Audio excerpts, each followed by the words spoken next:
গীতা ষষ্ঠ অধ্যায় ধ্যান যোগ।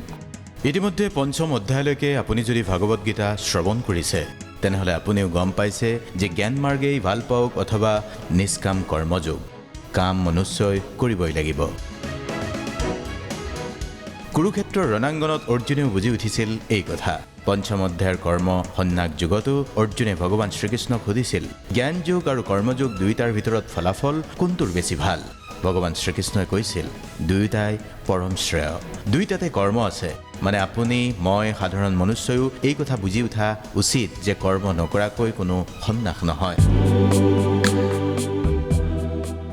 অধিক ভালকৈ বুজিবলৈ হ'লে পঞ্চম অধ্যায়ত কৰ্মসন্ন্যাস যুগতো কৰ্মৰ কথাই কৈছে পৰমাত্মাই। আপোনাৰ ওপৰত যি কৰ্ম দায়িত্ব আছে সেই কৰ্ম দায়িত্ব সম্পাদন নকৰাকৈ আপুনি কৰ্মসন্ন্যাস ল'ব নোৱাৰিব। চিধা কথাত ক'বলৈ হ'লে কৰ্মৰ মাজেদি সম্পাদন কৰা ধৰ্ম আপুনি পালন কৰিবই লাগিব।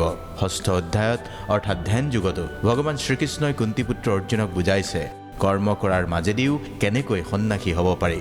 ভগৱান শ্ৰীকৃষ্ণৰ সেই কথাৰে আৰম্ভ হৈছে গীতাৰ ষষ্ঠ অধ্যায় ধ্যান যোগ।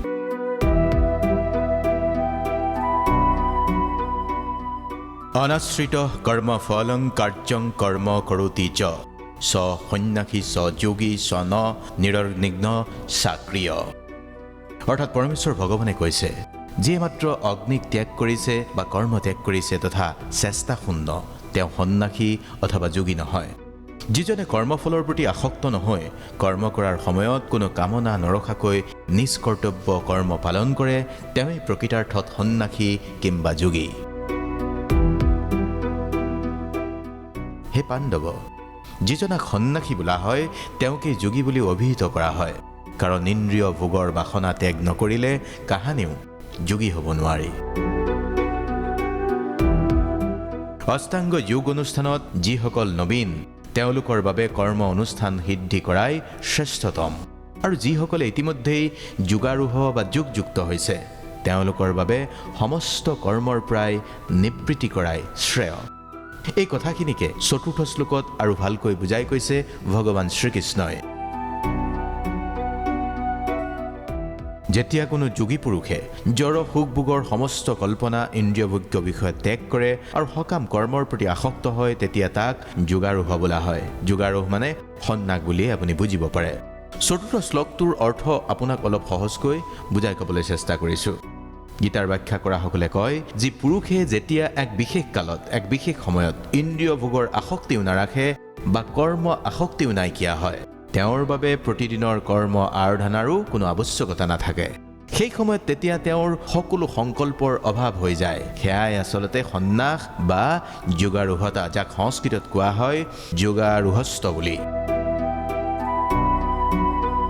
পঞ্চমটো শ্লোকত ভগৱান শ্ৰীকৃষ্ণই কৈছে, মানুহৰ কৰ্তব্য তেওঁৰ মনৰ যোগে নিজকে জড় জগতৰ বন্ধনৰ পৰা উদ্ধাৰ কৰা। মনৰ দ্বাৰা আত্মাক অধপতিত কৰা কেতিয়াও উচিত নহয়।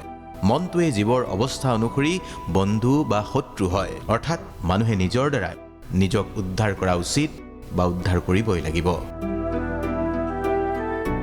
নিজৰ আত্মাক অধোগতিত নিয়াৰ প্ৰয়োজন নাই, কাৰণ জীৱাত্মা স্বয়ং নিজৰে শত্ৰু আৰু মিত্ৰ দুয়োটাই। এয়া কেনেকৈ সম্ভৱ? ভগৱান শ্ৰীকৃষ্ণই অৰ্জুনক আৰু বুজাইছে, যিজনে নিজৰ মনক জয় কৰিছে তেওঁৰ মন তেওঁৰ পৰম বন্ধু, কিন্তু যিজনে সেয়া কৰিবলৈ অক্ষম তেওঁৰ মনেই তেওঁৰ পৰম শত্ৰু। জিতাত্মানঃ প্ৰশান্তস্য পৰমাত্মা সমাহিতঃ হিতুষ্ণ সুখ দুখেষু তথা মানাপমানায়ো। অৰ্থাৎ জিতেন্দ্ৰিয় তথা প্ৰশান্ত চিত্ত ব্যক্তিয়েহে পৰমাত্মাক উপলব্ধি কৰিব পাৰিছে। তেওঁৰ বাবে শীত উষ্ণ সুখ দুখ অথবা সন্মান কিম্বা অপমান সকলো সমান। এনে লোক আত্মাক উদ্ধাৰৰ অৱস্থালৈ গতি কৰে, যিয়ে মন সহিতে ইন্দ্ৰিয়বিলাকক জিকি ল'ব পাৰে। যি যোগী শাস্ত্ৰজ্ঞান তথা তত্ত্ব অনুভূতিতেই পৰিতৃপ্ত, যি চিন্ময় স্তৰত অধিষ্ঠিত বা জিতেন্দ্ৰিয়, যি মৃৎখণ্ড প্ৰস্তৰ আৰু সমদৰ্শী, তেওঁক যোগাৰোহ বুলি কোৱা হয়, অৰ্থাৎ সন্ন্যাসী বুলি কোৱা হয়। পঞ্চম অধ্যায় যদি আপুনি শুনিছিল, মনত আছে চাগে, যোগযুক্ত ব্যক্তিৰ বাবে মাটি শিল সোণ সকলো সমান। যোগযুক্ত হৈ বা যোগাৰোহ হোৱা কথাটোকে আকৌ ভালকৈ বুজাইছে বুলি এই অধ্যায়ত আপুনি ধৰি ল'ব পাৰে। যিজন সুহৃদ মিত্ৰ শত্ৰু উদাসীন মধ্যস্থ মৎস্য বন্ধু ধাৰ্মিক আৰু পাপাচাৰী মানে পাপত প্ৰবৃত্ত লোক সকলোৰে প্ৰতি সমবুদ্ধি সম্পন্ন তেৱেই শ্ৰেষ্ঠত্ব লাভ কৰে। সেই পুৰুষেই শ্ৰেষ্ঠত্বৰ দাবীদাৰ হয়। যোগাৰূঢ় বা যোগযুক্ত ব্যক্তি সৰ্বদা পৰম ব্ৰহ্ম সম্পৰ্কযুক্ত হৈ তেওঁৰ দেহ, মন আৰু নিজকে নিয়োজিত কৰিব তথা অকলে নিৰ্জন স্থানত বসবাস কৰিব আৰু সৰ্বদা সতৰ্কতাৰে তেওঁৰ মনক বশীভূত কৰিব আৰু তেওঁ বাসনামুক্ত আৰু পৰিগ্ৰহ ৰহিত হ'ব। দশমটো শ্লোকলৈ যদি আপুনি বুজি পাইছে তেনেহ'লে গম পাইছে যে ভগৱান শ্ৰীকৃষ্ণই অৰ্জুনক কৈছে যে মন, ইন্দ্ৰিয় আৰু শৰীৰক বশ কৰি বাসনা আৰু সংগ্ৰহৰহিত হৈ একান্ত চিত্তে মানে অকলশৰে আত্মাক উপলব্ধি কৰিব পৰা কাৰ্য কৰিব পাৰিব যোগযুক্ত ব্যক্তিয়ে। এই ক্ষেত্ৰত যোগযুক্ত ব্যক্তিৰ যোগাভ্যাস কেনেকুৱা হ'ব, আসন কেনেকুৱা হ'ব তাকো কৈছে ভগৱান শ্ৰীকৃষ্ণই একাদশ শ্লোকত। যোগ অভ্যাসৰ নিয়ম এয়াই যে কুশাসনৰ ওপৰত মৃগ চৰ্মৰ আসন, তাৰ ওপৰত বস্ত্ৰাসন ৰাখি সেই আসন পবিত্ৰ স্থানত স্থাপন কৰি যোগাসন কৰিব লাগে। সেই আসনত উপবিষ্ট হৈ চিত্ত, ইন্দ্ৰিয় আৰু ক্ৰিয়াক নিয়ন্ত্ৰিত কৰি চিত্ত শুদ্ধিৰ বাবে মনক একাগ্ৰ কৰি যোগাভ্যাস কৰিব। শৰীৰ, মস্তিষ্ক তথা সমস্ত চিত্ত সমান্তৰালভাৱে ৰাখি অইনফালে দৃষ্টি নিক্ষেপ নকৰি নাসিকাৰ অগ্ৰভাগত দৃষ্টি নিবদ্ধ কৰা প্ৰয়োজন, মানে নাকৰ আগভাগত চকু দিয়াৰ কথা কোৱা হৈছে। প্ৰশান্তাত্মা, ভয়শূন্য আৰু ব্ৰহ্মচৰ্য ব্ৰতত স্থিত পুৰুষ মনক সমস্ত জড় বিষয়ৰ পৰা প্ৰত্যাহাৰ কৰি মোক জীৱনৰ চৰম লক্ষ্যৰূপত স্থিৰ কৰি হৃদয়ত মোৰ ধ্যান কৰি যোগাভ্যাস কৰা উচিত। ভগৱান শ্ৰীকৃষ্ণই অৰ্জুনক আৰু কৈছে, এইদৰেই দেহ, মন আৰু কাৰ্যকলাপ সংযত কৰাৰ অভ্যাসৰ ফলত যোগী পুৰুষৰ জড়বন্ধন মুক্ত হয় আৰু তেওঁ তেতিয়া মোৰ ধাম প্ৰাপ্তি লাভ কৰে। ভগৱান শ্ৰীকৃষ্ণই আৰু কৈছে, অধিক ভোজনকাৰ মানে অধিক ভোজনবিলাসী, নিতান্ত অনাহাৰী, অধিক নিদ্ৰাপ্ৰিয় আৰু অধিক নিদ্ৰাশূন্য ব্যক্তিৰ যোগী পুৰুষ হোৱা সম্ভৱ নহয়। বুজি যাব দেই, কৰ্ম কৰিও কিদৰে কৰ্মবন্ধনৰ পৰা মুক্ত হৈ পৰমাত্মা প্ৰাপ্তি বা ভগৱান প্ৰাপ্তি কিদৰে সম্ভৱ সেই ব্যাখ্যা আগবঢ়াইছে ভগৱান শ্ৰীকৃষ্ণই।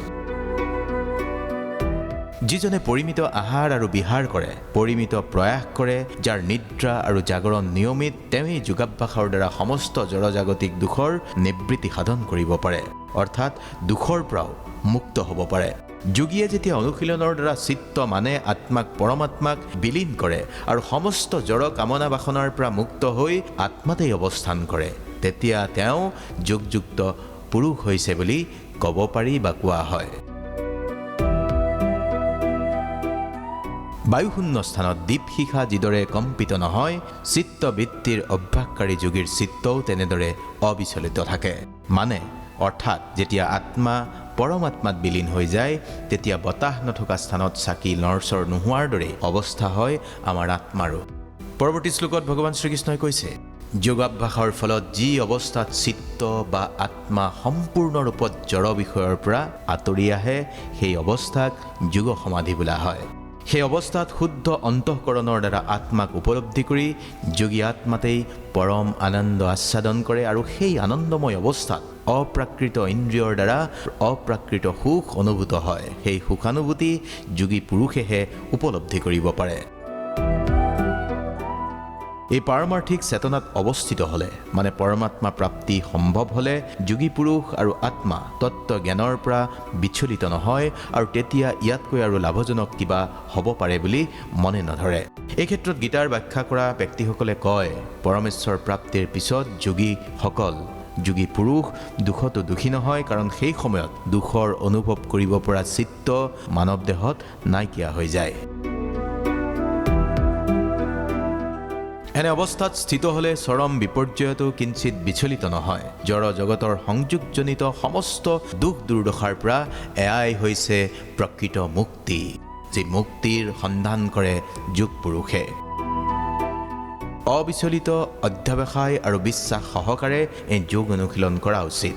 সংকল্পজাত কামনা বা সমস্ত কামনা সম্পূৰ্ণৰূপে ত্যাগ কৰি মনৰ দ্বাৰা ইন্দ্ৰিয়বোৰক সকলো ফালৰ পৰা নিয়ন্ত্ৰিত কৰাটো সকলোৰে কৰ্তব্য।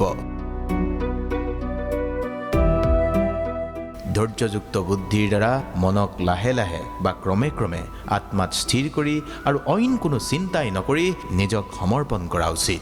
চঞ্চল আৰু অস্থিৰ মন যি যি বিষয়ত ধাবিত হয় সেইবোৰ বিষয়ৰ পৰা নিবৃত্ত কৰি আত্মাৰ বশলৈ আনিব পাৰিব লাগিব। ব্ৰহ্মভাৱ সম্পন্ন, প্ৰশান্ত চিত্ত, ৰজগুণ প্ৰশমিত আৰু নিষ্পাপ হৈ যাৰ মন মোৰ ওপৰত নিবৃষ্ট হৈছে তেৱেই পৰম সুখ প্ৰাপ্তি লাভ কৰিছে বা কৰে। ভগৱান শ্ৰীকৃষ্ণই অৰ্জুনক আৰু বুজাইছে। এনেদৰে আত্মসংযোগী যোগী জড় জগতৰ সমস্ত কলুষৰ পৰা মুক্ত হৈ ব্ৰহ্ম সংস্পৰ্শৰূপ পৰম সুখ আস্বাদন কৰে। ভগৱান প্ৰাপ্তিয়েই পৰম সুখ, সেয়া ভগৱান শ্ৰীকৃষ্ণই অৰ্জুনক বুজনি দিছে। প্ৰকৃত যোগী সৰ্বভূতত মোক দৰ্শন কৰে আৰু মোৰ মাজতেই সৰ্বস্ব দৰ্শন কৰে। যোগযুক্ত আত্মাই সৰ্বত্ৰতেই মোক দেখিবলৈ পায়। অৰ্থাৎ ভগৱান শ্ৰীকৃষ্ণই যোগযুক্ত হোৱা, যিয়ে আত্মাক পৰমাত্মাক বিলীন কৰিব পাৰে, যিয়ে কামনা বাসনা ৰহিত হৈ ইন্দ্ৰিয়ক দমন কৰি ঈশ্বৰৰ চিন্তাত উপাসনাত নিজকে নিয়োজিত কৰিব পাৰে, সেই ব্যক্তিয়ে কৃষ্ণ দৰ্শন লাভ কৰে বুলি 29 নম্বৰ শ্লোকত ভগৱান শ্ৰীকৃষ্ণই অৰ্জুনক বুজাইছে। যিজনে সৰ্বত্ৰতেই মোক দৰ্শন কৰে, মোৰ মাজতেই সমস্ত বস্তুক দৰ্শন কৰে, মই কেতিয়াও তেওঁৰ দৃষ্টিৰ অগোচৰ নহওঁ আৰু তেওঁ মোৰ দৃষ্টিৰ অগোচৰ নহয়। অৰ্থাৎ ভগৱানৰ সন্মুখতেই থাকে সেই যোগযুক্ত ব্যক্তি। ভগৱান শ্ৰীকৃষ্ণই আৰু কৈছে, যি যোগী সৰ্বভূতত স্থিত পৰমাত্মাৰূপে মোক মানি মোৰ ভজন কৰে, শ্ৰৱণ কীৰ্তন কৰে, তেওঁ সকলো অৱস্থাতেই মোক অৱস্থান কৰে। অৰ্থাৎ ভগৱান সেই যোগী ব্যক্তিৰ সৈতে সৰ্বদা থাকে। ভগৱান শ্ৰীকৃষ্ণই আৰু কৈছে, হে অৰ্জুন, যি সমস্ত জীৱৰ সুখ আৰু দুখক নিজৰ সুখ আৰু দুখৰ অনুৰূপ সমানভাৱে বিচাৰ কৰে, মোৰ চকুত তেৱেইতো সৰ্বশ্ৰেষ্ঠ যোগী। তেতিয়া অৰ্জুনৰ মনত প্ৰশ্ন। অৰ্জুনে ভগৱান শ্ৰীকৃষ্ণক প্ৰশ্ন কৰিলে। অৰ্জুনে ক'লে, হে মধুসূদন, তুমি সৰ্বত্ৰ সমদৰ্শন ৰূপে যে যোগ উপদেশ কৰিলা, মনৰ চঞ্চল স্বভাৱবশত মই তাৰ স্থায়ী স্থিতি দেখা পোৱা নাই। তেতিয়া অৰ্জুনে আৰু সুধিছে, হে কৃষ্ণ, মন অত্যন্ত চঞ্চল, শৰীৰ আৰু ইন্দ্ৰিয় আদিৰ বিক্ষেপ উৎপাদক, দুৰ্দমনীয় তথা অত্যন্ত বলৱান। সেয়ে তাক নিগ্ৰহ কৰা, বায়ুক বশীভূত কৰা অধিক কঠিন বুলি মই ভাবোঁ। মানে অৰ্জুনৰ মনত প্ৰশ্ন হৈছে, মনটো চঞ্চল হ'বই, শৰীৰ আৰু ইন্দ্ৰিয়গ্ৰাহ্য সুখসমূহৰ যি দুৰ্দমনীয় হেঁপাহ সেইবোৰ অধিক বলৱান, তাক কিদৰে বশীভূত কৰি আগবাঢ়িব পাৰি সেইটো যথেষ্ট কঠিন বুলি ভগৱান শ্ৰীকৃষ্ণক অৰ্জুনে কৈছে। তেতিয়া পৰমেশ্বৰ ভগৱানে অৰ্জুনক ক'লে, হে মহাবাহু, মন যে দুৰ্দমনীয় আৰু চঞ্চল তাত কোনো সন্দেহ নাই, কিন্তু হে কন্তেয়, ক্ৰমশ অভ্যাস আৰু বৈৰাগ্যৰ দ্বাৰা মনক বশীভূত কৰা যায়। অসংযত চিত্ত ব্যক্তিৰ পক্ষে আত্ম উপলব্ধি দুষ্প্ৰাপ্য, কিন্তু যাৰ মন সংযত আৰু যিয়ে যথাৰ্থ উপায় অৱলম্বন কৰি মনক বশ কৰাৰ চেষ্টা কৰে, তেওঁ অৱশ্যেই সিদ্ধি লাভ কৰে। সেয়াই মোৰ অভিমত। অৰ্থাৎ ভগৱান শ্ৰীকৃষ্ণই অৰ্জুনক স্পষ্টকৈ কৈছে যে মনক বশ কৰিলেহে যোগ প্ৰাপ্তি সম্ভৱ। ভগৱান শ্ৰীকৃষ্ণই কৈছে, অভ্যাস আৰু বৈৰাগ্যৰ দ্বাৰা মনক বশীভূত কৰিব পাৰি। আৰু তেতিয়াও অৰ্জুনৰ মনত প্ৰশ্ন। অৰ্জুনে সুধিছে, হে কৃষ্ণ, যিয়ে প্ৰথমে শ্ৰদ্ধা সহকাৰে যোগত যুক্ত থাকি পিছত ধৃত্ত চাঞ্চল্য হেতু ভ্ৰষ্ট হৈ যোগসিদ্ধি লাভ কৰিব নোৱাৰে, তেতিয়া সেই ব্যৰ্থ যোগীৰ কি গতি লাভ হয়? অৰ্থাৎ যোগ প্ৰাপ্তিৰ চেষ্টাৰ মাজত বা ভগৱান প্ৰাপ্তিৰ চেষ্টাৰ মাজত কেতিয়াবা যদি মন চঞ্চল হৈ যায়, যোগত শ্ৰদ্ধাও থাকে, তেনে পুৰুষৰ কি হয়? অৰ্থাৎ আদবততেই যেতিয়া যোগী ভ্ৰষ্ট হয়, তেতিয়া কি হয়? তেতিয়া ভগৱান শ্ৰীকৃষ্ণই অৰ্জুনক কৈছে, হে মহাবাহু কৃষ্ণ, কৰ্ম আৰু যোগত ভ্ৰষ্ট ব্যক্তি ব্ৰহ্মলাভৰ পথৰ পৰা বিমূঢ় হৈ যিয়ে আশ্ৰয়হীন হৈ পৰে। তেওঁ কি বিচ্ছিন্ন মেঘ বা টুকুৰা টুকুৰ হোৱা ডাৱৰৰ দৰে একেবাৰে নষ্ট হৈ যাব? তেতিয়া অৰ্জুনে কৈছে, হে কৃষ্ণ, তুমিয়ে কেৱল আমাৰ এই সংশয় দূৰ কৰিবলৈ সমৰ্থবান, কাৰণ তোমাৰ বাহিৰে কোনেও আৰু আমাৰ এই সংশয় দূৰ কৰিব নোৱাৰিব। পৰমেশ্বৰ ভগৱানে তেতিয়া ক'লে, হে পাৰ্থ, শুভ অনুষ্ঠানকাৰী পৰমাৰ্থবিদৰ ইহলোক তথা পৰলোকত কোনো দুৰ্গতি নহয়। হে বৎস, তাৰ কাৰণ কল্যাণকাৰী নিৰ্দিষ্ট কৰ্ম কৰাজনৰ কেতিয়াও অধোগতি বা দুৰ্গতি নহয়। মন চঞ্চল হোৱা যোগভ্ৰষ্ট ব্যক্তিয়ে সেই পুণ্যৱান লোকত বাসনা ভোগ কৰি যি বাসনাৰ বাবে যোগভ্ৰষ্ট হৈছিল, ভগৱানে সকলো দেখাই শুনাই তাকে ভোগ কৰায়। তেওঁ শুদ্ধ আচৰণ থকা সদাচাৰী ব্ৰাহ্মণসকলৰ গৃহত অথবা শ্ৰীমান ধনী বণিকসকলৰ গৃহত জন্মগ্ৰহণ কৰে, অথবা যোগভ্ৰষ্ট পুৰুষ জ্ঞানৱান যোগীগণৰ বংশত জন্মগ্ৰহণ কৰে। এই প্ৰকাৰ জন্ম এই জগতত অৱশ্যেই অত্যন্ত দুৰ্লভ। হে কুৰুনন্দন, সেই প্ৰকাৰ জন্মগ্ৰহণ কৰাৰ ফলত তেওঁ পুনৰাই তেওঁৰ পূৰ্ব জন্মকৃত পাৰমাৰ্থিক চেতনাৰ বুদ্ধি সংযোগ লাভ কৰি সিদ্ধি লাভৰ বাবে পুনৰ যত্ন কৰে। অৰ্থাৎ যোগ প্ৰাপ্তিত কেতিয়াবা লক্ষ্যভ্ৰষ্ট হ'লেও পুনৰ জন্মৰ মাধ্যমেৰে পূৰ্বৰ জন্মত অৰ্জন কৰা পাৰমাৰ্থিক চেতনাৰ বুদ্ধি সংযোগ লাভ কৰি সিদ্ধি লাভৰ বাবে পুনৰ যত্ন কৰিবলৈ সক্ষম হয় তেনে যোগী পুৰুষ। ভগৱান শ্ৰীকৃষ্ণই 44 নম্বৰ শ্লোকত আৰু কৈছে, তেওঁ পূৰ্ব জন্মৰ অভ্যাসৰ ফলত অৱশ হৈ যোগ সাধনাৰ প্ৰতি আকৃষ্ট হয়। এনেদৰে যোগশাস্ত্ৰ পিপাসু পুৰুষৰ বেদুক্ত সকাম কৰ্ম মাগৰ বাবে যি ফল নিৰ্ধাৰিত আছে তাতোকৈ উৎকৃষ্ট ফল লাভ কৰে। যোগী ইহজন্মত পূৰ্ব জন্মকৃত যত্ন অপেক্ষা অধিকতৰ যত্ন কৰি পাপমুক্ত হৈ পূৰ্ব জন্মৰ সাধন সঞ্চিত সংস্কাৰৰ দ্বাৰা সিদ্ধি লাভ কৰি পৰম গতি লাভ কৰে। যোগী তপস্বীসকলতকৈও শ্ৰেষ্ঠ, জ্ঞানীসকলতকৈও শ্ৰেষ্ঠ, সকাম কৰ্মীসকলতকৈও শ্ৰেষ্ঠ। ইয়াৰ উপৰি হে অৰ্জুন, সকলো অৱস্থাতেই তুমি যোগীয়ে হোৱা।